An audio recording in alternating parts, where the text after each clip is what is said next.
মুসলিম নারীদের সর্দারনী, জান্নাতি নারীদের সর্দারনী হযরত ফাতিমা রাদিয়াল্লাহু তাআলা আনহায়ের বিয়ে হয়েছিল যেভাবে। আসসালামু আলাইকুম আমার প্রিয় বন্ধুরা, আশা করছি আপনারা সবাই ভালো আছেন। জান্নাতি নারীদের সর্দার হযরত ফাতিমা রাদিয়াল্লাহু আনহা নবুয়তের ৫ বছর আগে খাদিজা রাদিয়াল্লাহু আনহা এর ঘরে জন্মগ্রহণ করেন। তিনি রাসূল সাল্লাল্লাহু আলাইহি ওয়াসাল্লামের সন্তানদের মধ্যে সবচেয়ে আদরের সন্তান ছিলেন।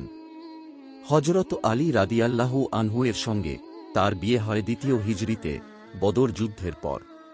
প্রথমে হযরত আবু বকর আর হযরত ওমর রাদিয়াল্লাহু আনহু হযরত ফাতিমাকে বিয়ে করার জন্য রাসূল সাল্লাল্লাহু আলাইহি ওয়াসাল্লামের কাছে প্রস্তাব দেন, কিন্তু তাদের প্রস্তাবে কোনো সাড়া না দিয়ে চুপ থাকেন আমাদের প্রিয় নবীজি। রাসূলে পাকের চুপ থাকার কারণ হিসেবে এক রেওয়ায়েতে বর্ণিত হয়েছে যে তিনি বলেন, আমি আল্লাহর আদেশের অপেক্ষা করছিলাম। এরপর আবু বকর আর ওমর রাদিয়াল্লাহু আনহু হযরত আলী রাদিয়াল্লাহু আনহুকে পরামর্শ দিলেন বিয়ের প্রস্তাব দেওয়ার জন্য। হযরত আলী তাদের পরামর্শে আল্লাহর রাসূলের কাছে গিয়ে নিজেই নিজের বিয়ের প্রস্তাব দিলেন। হযরত আলী বললেন, আমি যখন বিয়ের প্রস্তাব দেওয়ার ইচ্ছা করলাম তখন মনে মনে ভাবলাম, আমার কাছে তো কিছুই নেই, অথচ বিয়েতে তো কিছু না কিছুর প্রয়োজন তো হয়ই। কিন্তু আল্লাহর রাসূলের অনুগ্রহ বিবেচনা আমার প্রতি ওনার সদরে দৃষ্টি ও দয়ার ফলে সাহস সঞ্চার করে ওনার কাছে বিয়ে আবেদন করলাম। বিয়ের প্রস্তাব দেওয়ার পর রাসূলুল্লাহ সাল্লাল্লাহু আলাইহি ওয়াসাল্লাম তাকে জিজ্ঞাসা করেন, তোমার কাছে মোহর দেওয়ার মতো কিছু আছে? তিনি না উত্তর দিলে নবীজি হযরত আলীকে বললেন, বদর যুদ্ধে তুমি যে লৌহবর্মটি পেয়েছ তা বিক্রি করে ফাতিমাকে মোহর আদায় করে দাও।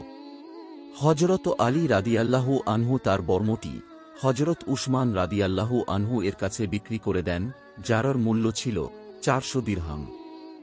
বিয়ের দিন সকালে মহানবী সাল্লাল্লাহু আলাইহি ওয়াসাল্লাম উম্মে আইমান রাদিয়াল্লাহু আনহা এর মাধ্যমে প্রথমে হযরত আলী রাদিয়াল্লাহু আনহুকে ডেকে পাঠান এবং তার গায়ে পানি ছিটিয়ে দোয়া করেন। এরপর হযরত ফাতিমা রাদিয়াল্লাহু আনহাকে ডেকে পাঠান। তিনি লজ্জা সংকোচ নিয়ে উপস্থিত হলে নবীজি তাকে বলেন, আমি আমার পরিবারের সবচেয়ে প্রিয় পাত্রের সঙ্গে তোমাকে বিয়ে দিচ্ছি। এরপর তার গায়েও পানি ছিটিয়ে দেন এবং তার জন্য দোয়া করেন। মসজিদে নববীতে অনাড়ম্বর অনুষ্ঠানের মাধ্যমে বিয়ে সম্পন্ন হয় এবং উপস্থিত লোকদের খেজুর দ্বারা আপ্যায়ন করা হয়। নবী করিম সাল্লাল্লাহু আলাইহি ওয়াসাল্লাম নিজেই বিয়ের খুতবা পাঠ করেন এবং আকদ সম্পন্ন করেন।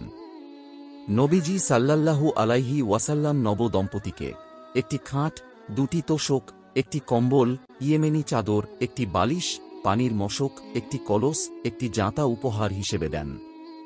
ফাতিমা রাদিয়াল্লাহু আনহা এর বাগদান সম্পন্ন হলে রাসূলুল্লাহ সাল্লাল্লাহু আলাইহি ওয়াসাল্লাম আলী রাদিয়াল্লাহু আনহুকে বললেন, বরের জন্য অলিমা করা আবশ্যক। তখন সাদ ইবনে মুআজ রাদিয়াল্লাহু আনহু বলেন, আমি একটি মেষ দেব, এবং আনসার সাহাবীরা এক বস্তা ভুট্টা একত্র করেন, এটা দিয়েই তাদের বিয়ের অলিমা হয়। আল্লাহ তাআলা হযরত ফাতিমা ও হযরত আলীকে ৫টি সন্তান দান করেন: হাসান, হুসাইন, মুহসিন, উম্মে কুলসুম ও জয়নব। তাদের মধ্যে মুহসিন খুব অল্প বয়সে মারা যান।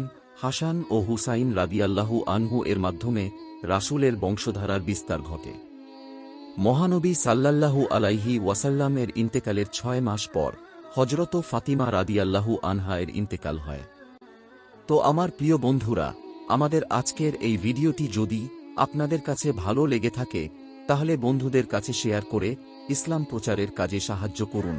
আর ইসলামিক সংক্রান্ত আরও কোনো তথ্য জানতে চাইলে কমেন্টে অবশ্যই প্রশ্ন করুন। আল্লাহ হাফেজ।